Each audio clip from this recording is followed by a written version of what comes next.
So friends, ఈరోజు కొండాపూర్ లొకేషన్లో just 36 lakhs and 37 lakhs బడ్జెట్లో ఎవరైతే స్టూడియో ఫ్లాట్స్ విధంగా చూస్తున్నారో, బ్యాక్ సైడ్లో ఎలివేషన్ అయితే కవర్ చేస్తున్నానో దీంట్లో మనకి టోటల్ 5 యూనిట్స్ మాత్రమే, లిమిటెడ్ ఫ్లాట్స్ మాత్రమే అవైలబుల్ ఉన్నాయండి.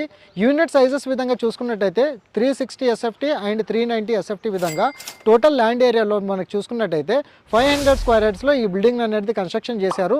అండ్ రెంటల్ ఇన్కమ్ విధంగా చూసుకున్నట్టయితే 15,000 రెంట్ అనేది మీరు ఫ్లాట్ పర్చేస్ చేసుకున్న తర్వాత ఇమీడియట్గా వీళ్ళు మీకు రెంటల్ ఇన్కమ్ అనేది ప్రొవైడ్ చేసి ఇవ్వడం అయితే జరుగుతుందండి. So mainly rental income and that to studio flats విధంగా ఎవరైతే చూస్తున్నారో వాళ్ళ కోసం ఈరోజు కొండాపూర్ లొకేషన్లో ఈ ప్రాపర్టీ అయితే తీసుకొచ్చాను. ఈ రోజు నేను ప్రొవైడ్ చేసిన ఇన్ఫర్మేషన్ కనుక నచ్చినట్టయితే లైక్ ద్వారా మీ సపోర్ట్ తెలియజేయండి. అండ్ దీంట్లో మనకి టోటల్గా 5 యూనిట్స్ మాత్రమే లిమిటెడ్ ఫ్లాట్స్ అయితే అవైలబుల్ ఉన్నాయండి. అండ్ నేను మీకు రీసెంట్గా ప్రాప్షేర్కి సంబంధించిన యాప్ అండ్ వెబ్సైట్ అనేది ప్రొవైడ్ చేశాను. గూగుల్ ప్లే స్టోర్లో మీరు యాప్ని కూడా డౌన్లోడ్ చేసుకొని మీకు సంబంధించిన ప్రాపర్టీస్ ఏమైనా సేల్కి లేదా లీజ్కుంటే గిట్లా ఫ్రీగా పోస్ట్